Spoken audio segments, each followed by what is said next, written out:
Hi, I'm Ally. I'm Nick. And this is the But Have You Tried bookshelf. I like that little flourish you gave it. Yeah, I feel like I gotta give it a little something different every time. Yeah, it's nice. Anything to beat the heat, I just need to be distracted from what's going on around us. Yeah, well, I feel like for me, it's not even so much the heat as like the mugginess. Yeah. Which, I know that's something people always say of like, oh, if it's a dry heat, it's okay. And of course that's not really true, but it is better. No, it's definitely better. I was just thinking in my head, I wish I could do a supercut of all the times we just complain about the weather in this podcast. It is a lot. And I will admit, it should be its own segment, It should. Just like us, just riffing about our discomfort. Yeah.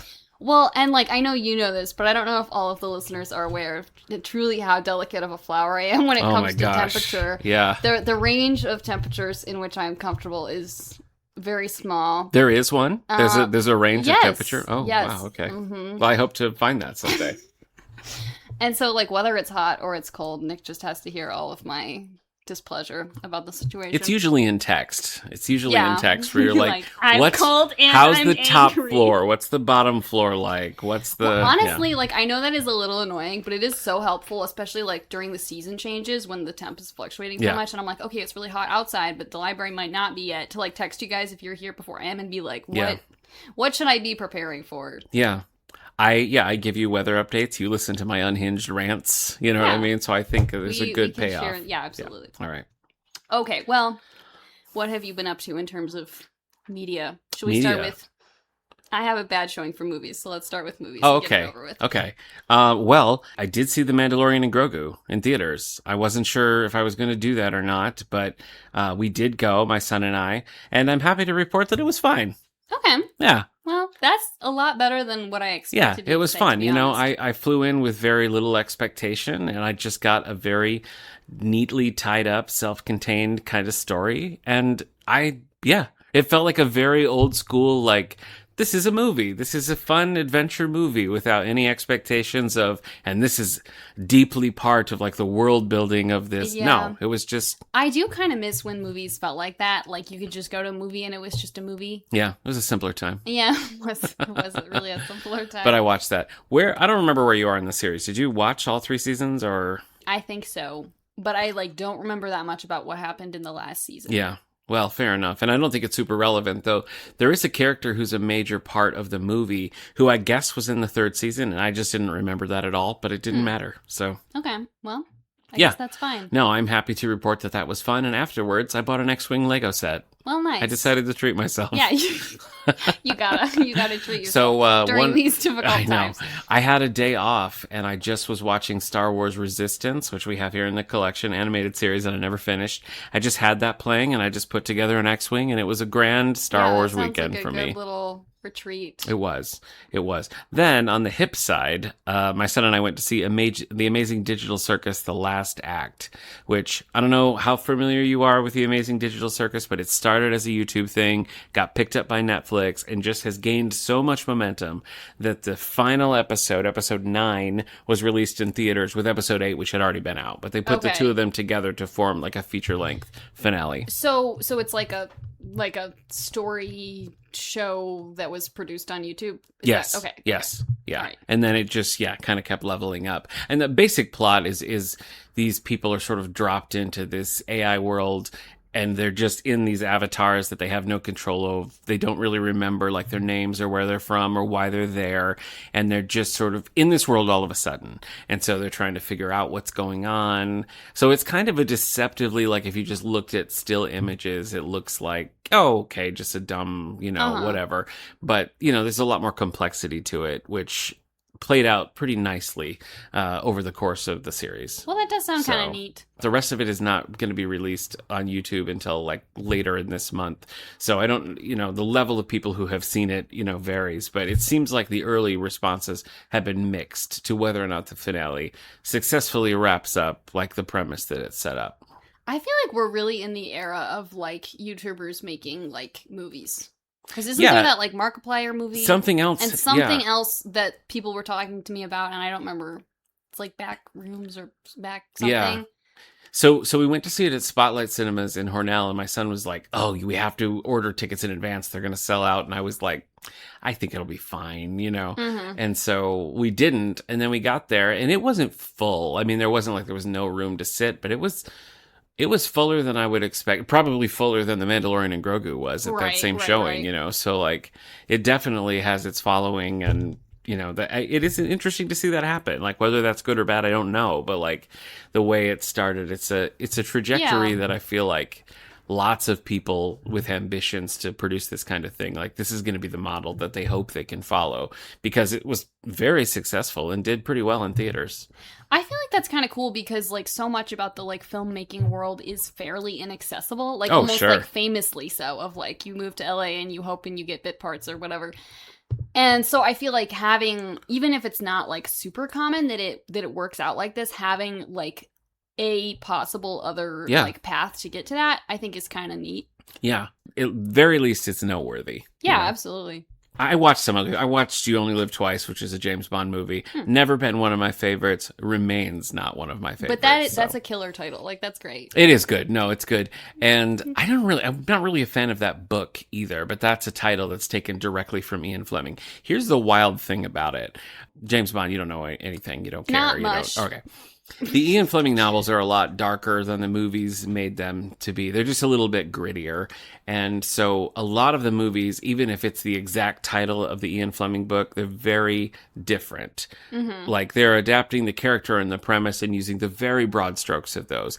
This one, I read the book and it's not like the movie. And this one came up and it was like screenplay by Roald Dahl. What? And I was like, what? And it's true. I mean, I looked it up. It's the Roald Dahl. Weird. This was like the first screenplay he wrote. I guess he and Ian Fleming were pals, and it just kind of happened. But I thought that was so bizarre. Huh. Yeah. I would not have expected that at all. Yeah. I always have preferred the later, like, 70s, 80s, like Roger Moore kind of stuff versus the early Connery things. So, I don't know. We'll see if we keep watching it. My wife has not super enjoyed watching these James Bond movies. So I think the only James Bond movies that I've seen are Dr. No and Casino Royale, which I did enjoy. Yeah. I would say that Dr. No is maybe my favorite. I mean, I know that's everybody's like Goldfinger Thunderball, but I do kind of feel like Dr. No is my favorite, and I really like that book. Okay. So, did you care about Dr. No at all? It was fun. Yeah. I wasn't, like, amazed by the revolutionariness of it or anything, but, you know, it was a good Casino Royale is very good. Casino Royale, I did really enjoy. Also based on a book, and that's a pretty close adaptation, and that book is like a 5-star for me. That's a great start to the Bond series. So, yeah, that was it for me. You said you had a poor showing on movies, so let me have it. I didn't watch any movies. Not a single movie. Okay, so the you have a lot issue going on in your life. I do have a lot going on in my life. And we've mostly been watching shows lately. Mm-hmm. And there was one night recently during my family movie night, which is mostly family show night at this time. Sure, where my brother was like, I want to watch Alien. And I was like, that's totally fine, but I'm going to sit upstairs and not be part of that. Because that's like on my short list of movies that I will never watch. Huh, interesting. Why? Because I know that it would traumatize me. Even the concept of it, I'm like traumatized by. So, I saw Prometheus. That's the only thing from that world that I've ever seen.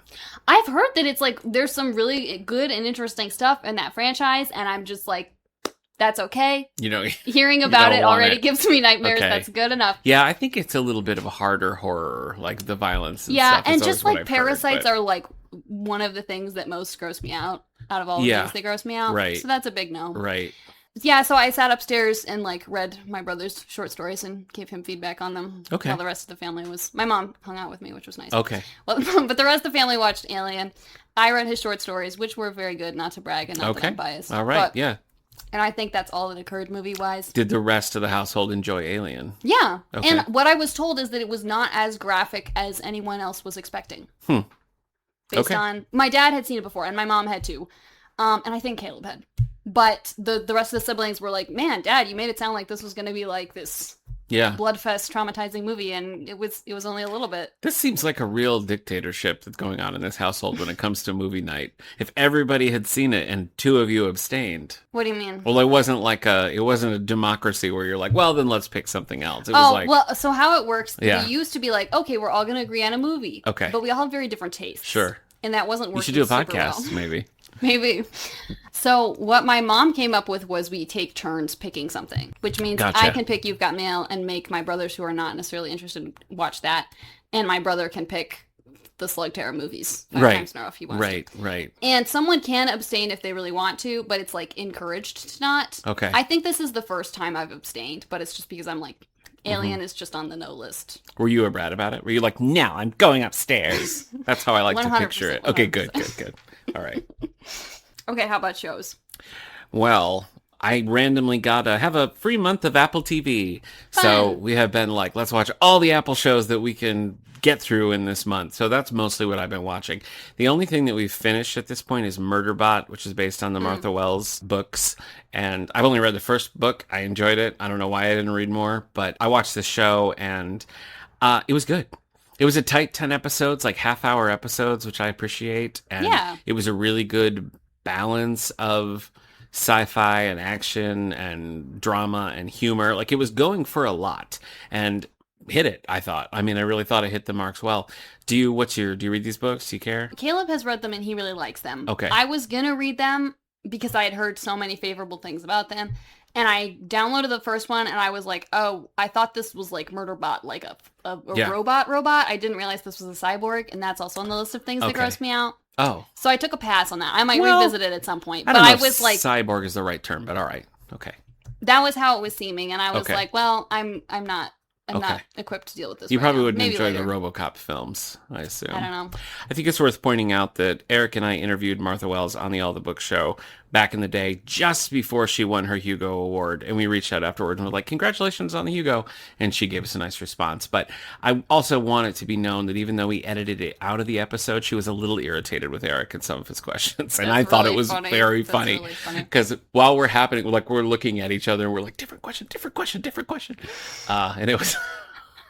It was probably more extreme in my memory than it actually was, but we still... I feel like that's usually how that stuff goes. We still talk about this, how like, yeah, she didn't like that at all. You can go listen to the episode because it's a fun one. I want to. I want to hear it. I don't think you'll hear it. I don't think you'll hear it, but in the uncut version, that's maybe really in the archives. Yeah. Anyway, so watching Murderbot.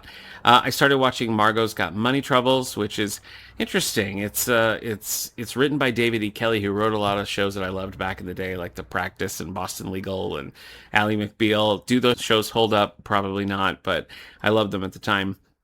He's writing this, and it's starring Elle Fanning, Nick Offerman, and Michelle Pfeiffer, who...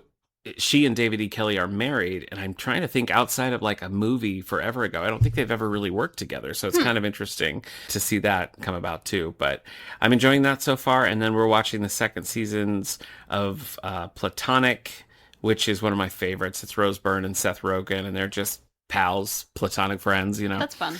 But still are sort of like their relationship is like toxic is not the right word, but like when they get together, things tend to sort of go awry in their personal lives and stuff. That makes sense. In a way that's fun to watch. And then I'm also watching Shrinking with Harrison Ford and the crew. And I like that. Have you watched any of these shows? I have not. Okay. But I am intrigued by several of them. Okay. Well, maybe it'll happen one of these days. What are you watching? We have been watching the new Spider Noir show. Ooh, I want to watch that. How do you feel? I've been really enjoying it. I know this is a personal problem, but Nicolas Cage usually annoys me, but he has not been annoying me in this. I was going to ask if you knew who Nicolas Cage was. How do you know who Nicolas Cage is? We watched this movie with him that's like he can see a few seconds into the future. I don't remember what it's called. Yes. I know what you mean. Which was a pretty good movie. It's called Next with Jessica Biel. Yeah. But like, I don't know, just like something about his vibe and appearance just like tend to grate on me. Yeah. Well, I think especially in that movie, he's got a terrible haircut. You're supposed to believe that he and Jessica Biel have something going on. I don't believe it. Mm-hmm. I don't believe it. You know what you should watch is Moonstruck. Have you seen Moonstruck? I have not. No, that's right up your alley. Yep. Because that's your name. But, I mean, all the things I could quote from Moonstruck you wouldn't get, but yeah, either you have to watch that or I have to make this happen through the course of the podcast. It sounds like one way or another it will happen. Is what I'm gleaning here. But I've been really enjoying it. I feel like it's been hitting the perfect blend of the like Spider-Man superhero stuff and the noir stuff. Don't you have the option to watch it in color or black and white? Yes, we've been watching in black and white. Good call. Feels correct. Good call. I'm curious about what the color looks like. I don't know if I'm like I want to like immediately turn around and rewatch it all in color. But I think it'd be fun to like at least see a little of it in color to compare. Okay. But the black and white is looking really good, and I feel like they're utilizing it well. Like some of the shots where it's like the colors are similar, but the textures are really different, or like I don't know, just stuff like that I think is really interesting. So it's really been fun. I've been enjoying that. We're still watching Daredevil. Okay. And we finished watching with my family the first season of Only Murders in the Building. It's still just as good. Still enjoying that show. Okay. We'll see if the rest of the family wants to continue into the next season. My head is just spinning about this still. Is Next the only Nicolas Cage movie you've watched then? I feel like I've seen another one, but it's not coming to me what it is. Okay.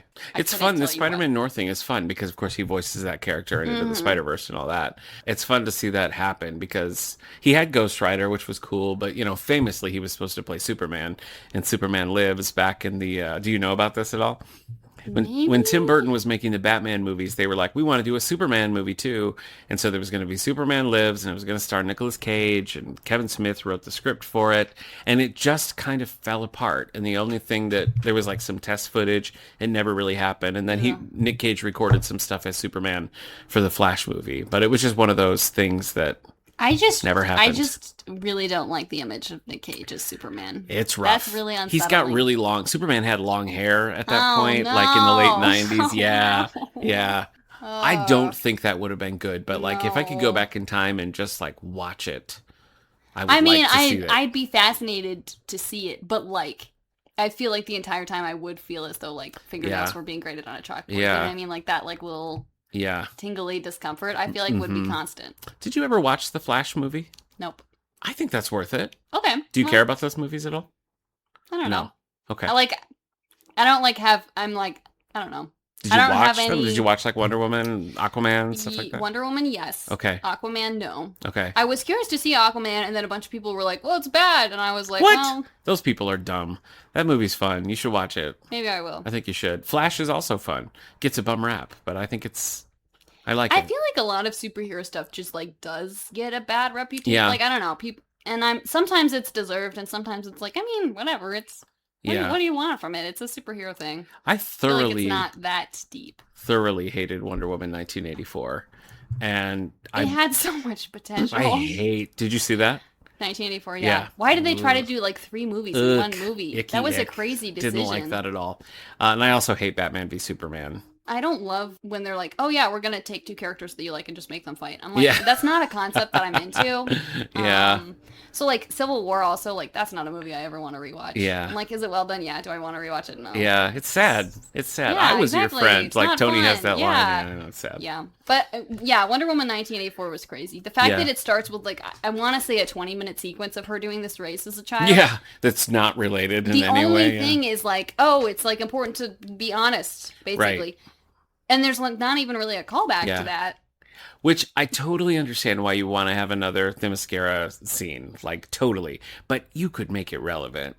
I think you could make it relevant. And you could also make it like maybe a 4-minute scene. Sure. Yeah. I also don't understand why they were like, let's just tackle 2 villains at once. I know. That have no relationship to each other. That'll work really well. Yeah.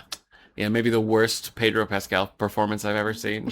But, whew. Anyway, I don't know why. Oh, because of Spider-Man and Daredevil and all that. Yeah. Okay. It all ties back together. Okay. All right. You got any other shows? I think that's pretty much it. I'm still watching Baskets, Zach Galifianakis show, and I still really like it, and it's so weird, and I'm in the 3rd season. Nice. Out of 4. I love that for you. I know. I kind of, with the Apple stuff, I slowed down on that, but in part because I want to save it, because it scratches a very particular itch, and I'll be sad. Make it last. I know. I'll be sad for it to go. All right. What you got book-wise? I don't know. I'm going to make some enemies, but oh, no. I read Dungeon Crawler Carl with my friends for a book club, and I feel like this book is just cilantro. You know, it's like either you like it or you don't, and I do like cilantro, hated this book. I don't know. I would be really curious because you... like at this point professionally play Dungeons and Dragons, so like that world is meaningful to you, and like, you know, the inventories and stuff like that. I don't know, like if you like those game mechanics and you want, like, if you get all those references, like maybe you'll get it. I thought it was really funny when you said to me yesterday off mic, like, this is a good book if you like inventory management. Yes. Yeah. That was really funny, and I did bring that up to Caleb because he's been reading the series and loving it.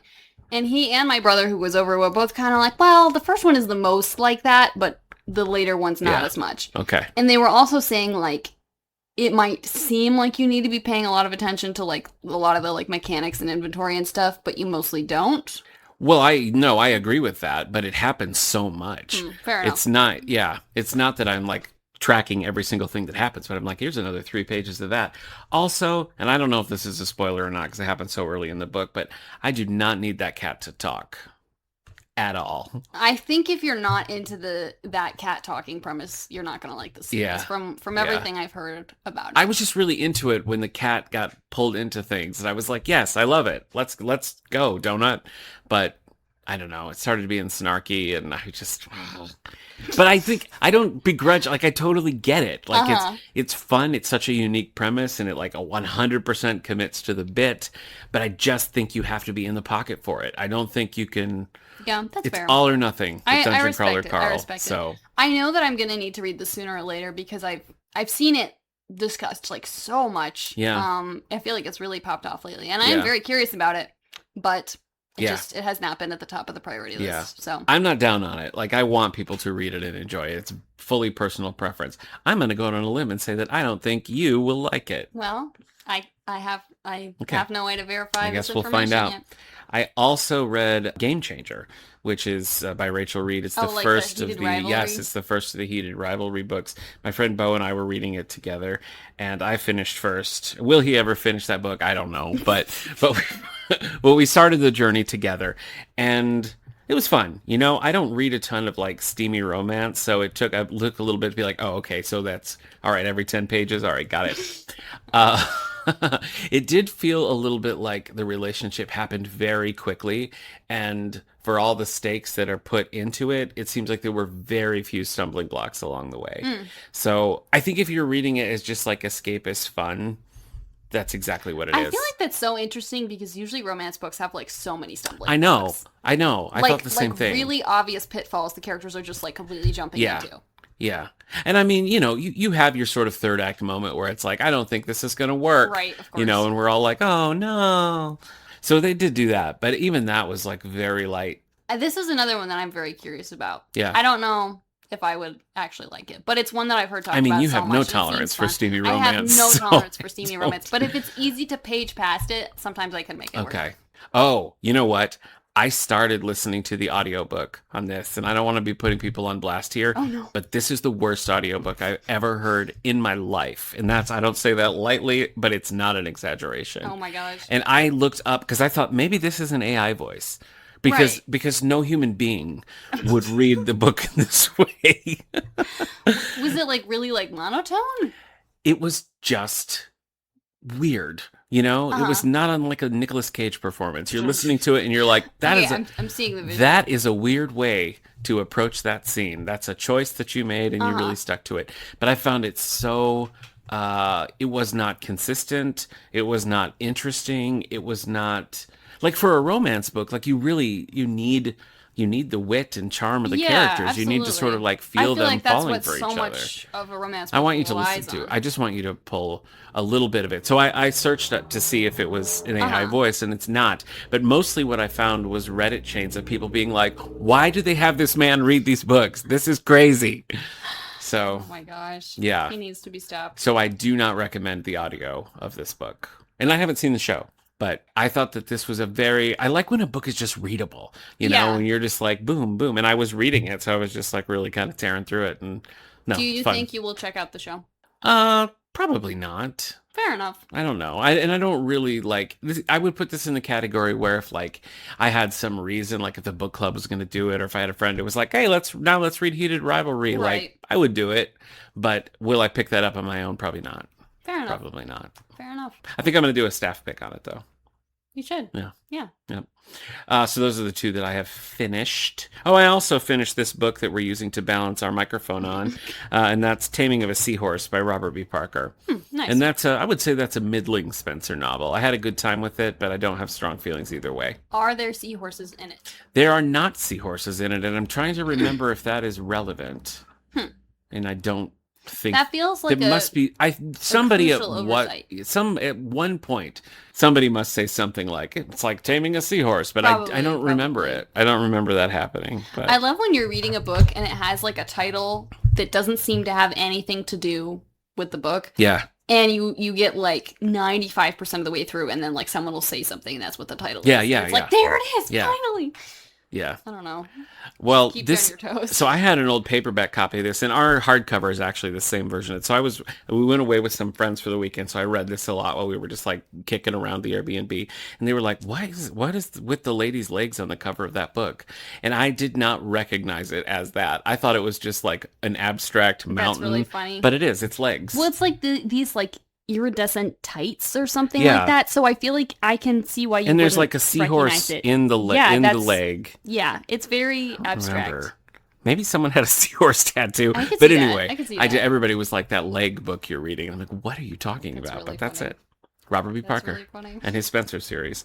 All right. So what about you? Did you finish stuff? I did finish a few things. Tell me about it. I finished The Unruly Heart of Miss Darcy, which I think we talked about last time Yes, we by did. Aaron Edwards. Yeah. It was really fun.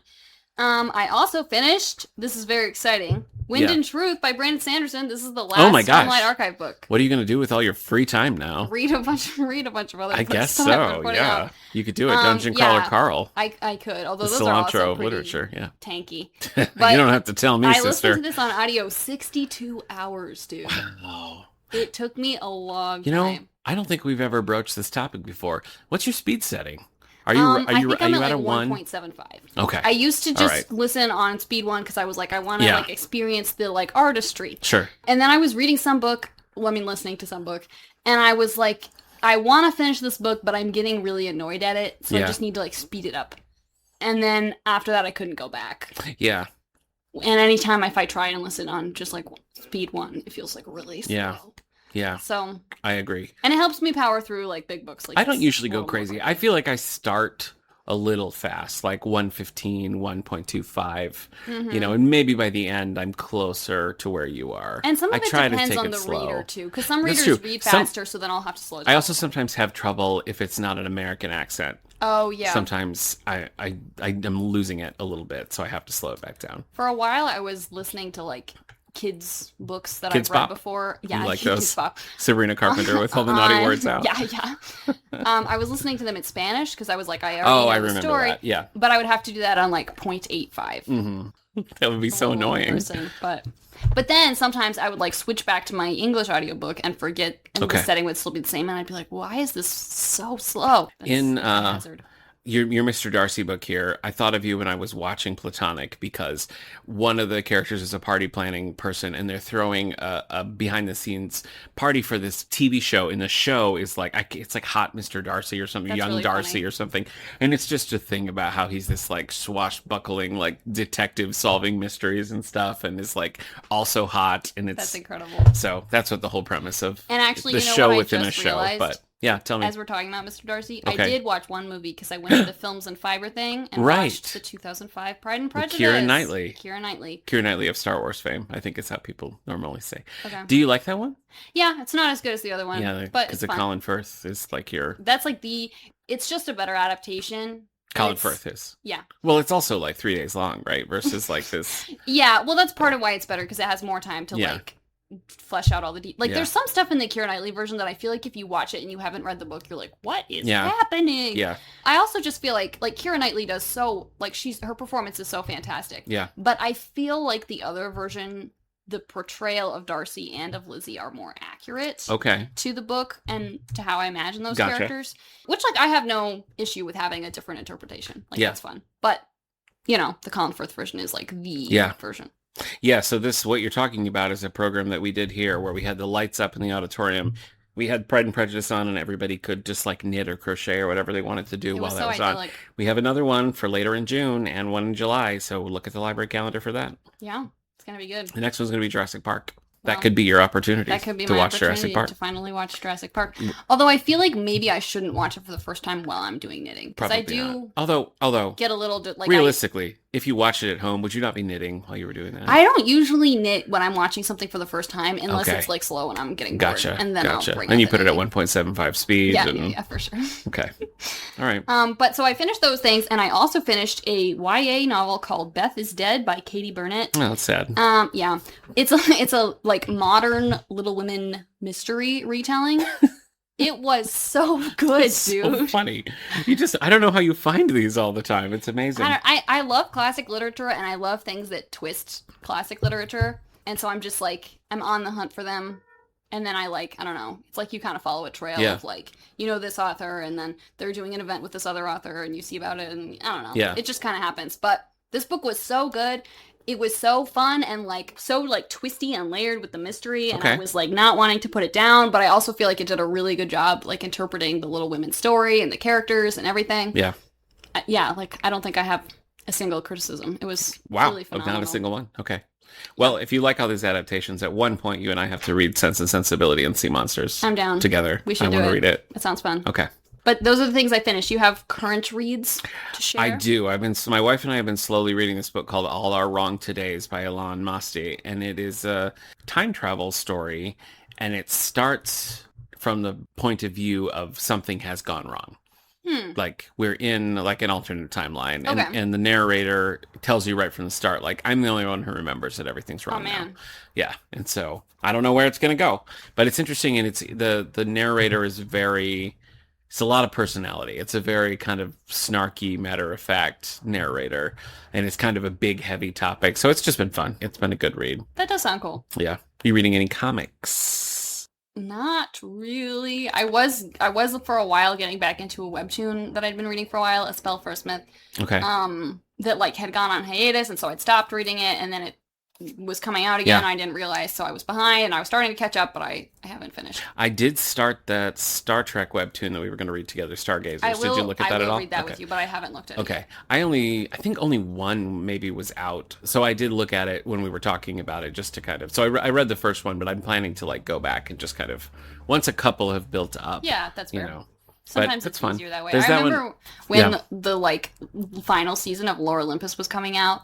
It was like it had been so long since the previous season, and there was like so much like political intrigue and like complicated side plots and stuff. And then it's coming out once a week. And I remember so many times just being like, "What? I don't know." Yeah. And having to like go back and reread a bunch of the previous episodes. I'm trying to remember if I finished Heartstoppers. Did Heartstoppers finish? It finished on the webtoon, but the last book hasn't come out. I'm waiting for the last book because I started reading it in the book form, so I don't know. I should stick with I'll that. have to check.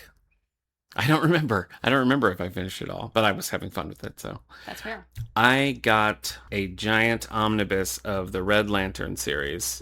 So you know what? I mean, it's like Green Lantern. It's like Green Lantern, but red? There was a big storyline in Green Lantern like many, many years ago where it was like all the colors of the spectrum had their own core and they had different things. And the Green Lantern's whole thing is like willpower. And the Red Lanterns are driven by rage. So they're more like an anti-hero kind of thing. For whatever reason, I just never read the Red Lantern stuff. And so it came out in an omnibus, and I was like, let's do it. Let's burn through it. And it crosses over with Supergirl towards the end. So I have read those because I love the new 52 Supergirl. It's one of my favorites. We have a whole Supergirl display up right now. Wow. The one time it's going to be relevant because the movie's coming out. Yeah, that's coming out like soon, right? Yes. You know what? Here's another movie that I watched. I watched the Superman movie again. And? I watched it last night. I just don't like this movie. I was really optimistic that the second time through, at your suggestion, you were like, you got to watch it again. Yeah. Sometimes it changes how you see it. It did. I liked it less. I don't know. I don't know what my problem is. I think, I love that interview scene between Lois and Clark so much. And it's like, that's the only scene like that we get. And I don't know. The rest of the movie just does not click for me. I don't like it. You're a big fan though, right? Yeah, I liked it. I thought it was really good. Okay. Have you watched it again? I don't. Well, maybe you'll like it less. I think I Maybe did. you'll like it less. I think I've seen it twice. But who knows? I mean, not that I want you to like it less. It sounds like you do. A little bit I do. A little bit I do. I want you to understand my point of view, but that's all right. That's okay. I watched that. And so I'm reading the Red Lantern Omnibus. I finished a Star Trek called The Last Starship, which is set in the Discovery era. And you remember in the third season of Picard where they're in the Institute and you're seeing all these random things? Or maybe you didn't notice, but there's a thing that's like the remains of James T. Kirk or something like that. Okay. So The Last Starship basically like clones Kirk and is like, we need somebody like with your mindset to get us through this whole thing. And so it's kind of like a clone of Kirk navigating this new world. And I don't know. I didn't like it. Yeah, that's an interesting premise, but I feel like it could be hard to pull off. I don't feel like there's enough focus on Kirk. Like, if you're going to do it, you got to do it. And they didn't really give him much to do. So I was disappointed with that. Unfortunate. Yeah, I know. Well, you got other things going on in your life. I've been listening to the new McCartney album, The Boys from Dungeon Lane, which initially I was kind of like, about, but I've listened to it a couple of times and I'm a little bit more into it now. It feels like some of his more like stripped down acoustic. He had this one called Chaos and Creation in the Backyard about 20 years ago. And it feels very reminiscent of that. Kind of homespun, kind of low key. So I like it. I don't know that any of the songs from it will ever like make it into like heavy rotation. Okay. Maybe. There's a duet with him and Ringo, which is fun just because of who they are and like the tone of the song and everything. Not a great song, but fun. Yeah, fair enough. What about you? Are you listening to anything? I've been on a real Carpenters kick lately. I heard that coming from the kids' desk. Yeah, so, yeah. It's true. I like the Carpenters. I feel like they just, I don't know. It's like so timeless. Yeah. And I feel like there's never a bad time to be listening to some Carpenters. I told you this, but I'm going to reiterate that I want you to find the video of Karen Carpenter drumming to Dancing in the Street. I do need to see it because I wasn't aware that she... Yeah. She has this drums. like extensive drum solo, and she's just Karen Carpenter, where she's like, it's just really funny. I have to find it's her. funny to watch, so you got to watch it because she's great. She's great. What else? I have also acquired since our last recording, I think. Yeah. Or at least since our last bookshelf. 2 cats. 2 cats. We went from 0 to 2 cats. They are precious. I'm obsessed with them. Yeah, and they're getting their money's worth out of you, it sounds like. Yeah. I mean, you've really a lot of... Yeah, we've already had to take them to the vet several times for a variety of things. It seems like they're fine, but just, like settling in, getting final kitten shots, that kind of stuff. But their names are Panic and Ernest, as in the importance of being. Okay. And that was... You gave them those names, right? Panic came with that name, and we were like, well, that's too perfect. It's a good name, yeah. It's a good name. And then when we got the second one, Ernest... he came with the name Alvin. We were like, that's cute, and it fits him. Name. But there could be something that fits better, and that kind of goes with Panic. That's like a little bit of that, like emotion concept. Yeah. And we thought about it for a long time and considered a lot of options. And then finally, I was like looking through a list of like emotions and I don't know, synonyms or something. And I saw Ernest, and I was like, that's perfect because that's Ernest, a name, and it also he is very earnest. It fits him very well. Okay. So. All right. They're little troublemakers. This is going to be funny. Like, you're going to, as you keep acquiring cats, you're going to be like, altruism, come here. Just there are so many good ones that, because I was like talking to like some of my friends and family members and being like, here's what his personality is. Like, I need a word that like fits that. Yeah. And I was getting a lot of like Serenity and stuff like that. And I'm like, that's a great name, but like, that's for a girl cat. You know what I mean? Huh. Okay. So I'm like, if we ever get a girl cat, I feel like there's a lot of options that came up that I was like, that's really good, but I don't feel like that works for Serenity. A little boy cat. Yeah. Okay. But I don't know. Have you ever seen Firefly? I sure have. Yeah, I have. It's a good one. Yep. I think I actually saw Serenity, the movie, first. Because I don't know. I saw it in theaters. Maybe I'd seen a few episodes of Firefly, but I feel like Serenity was the thing that really like got me on board. I have not seen Serenity. And I also skipped the episode with the space zombies because my parents told me that I wouldn't like that. And they were like, Serenity is also heavy on the space zombies. And I was like, all right, that's okay. I can take a pass. I don't know if I would say heavy. There's a sequence. I don't think you see much of anything. So I don't know. Yeah. Zombies of any form are just, that's on the no list. Zombies, parasites, cyborgs. Gotcha. Those are things I don't like. Cyborgs? Why? Cyborgs, it depends. Okay. It depends, but. Just like the mix of human flesh and robot. It kind of icks me out. I don't like it. Okay. I mean, I get it, but it doesn't seem like it fits under that same umbrella, but... Yeah, it is a little different, but those are just, I don't know. It's all right. You gotta know know your boundaries. Vague body horror things, I feel like. The cyborgs, the parasites, the zombies, all those things kind of have that vibe to me. I don't like them. Okay. Yeah, no, I'm not a big body horror fan. Yeah, it's not good. It's not fun. All right.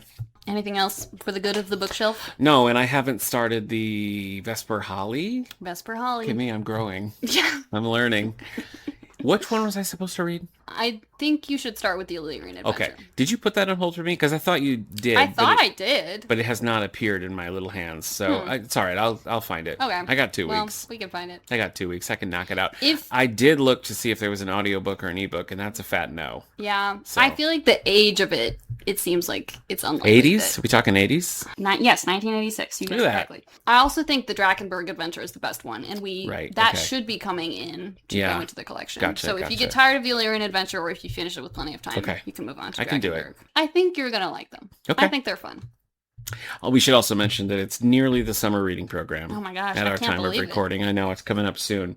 So that starts June 29th, 2026, and it's going to be a good time. It's going to be great. Dino-rific. Yeah, we've got so much planned. We don't many dino shenanigans. Secretly dread the summer reading program at all. Definitely So not. I think it'd be weird for anybody even to assume that, because we don't. It would be weird for anyone to think that. I don't know where you would get that from. It's fun, and we love all the extra work. No. I mean, it is great. I mean, it really is nice to have like the library booming and have so many. It's like all ages. It's just like, that is the time. And it is a lot of fun. But by the end of it, I'm like, I kind of want to. Pretty tired. We're done. Need a nap and some Yep. Like, so you should bath. catch up on your sleep in advance. Bank it. Yeah. You know, 100%. That's how sleep works. I think that'd be good. Well, anyway, we'll see you in 2 weeks to talk about Vesper Holly. Okay, I'll do it. Goodbye.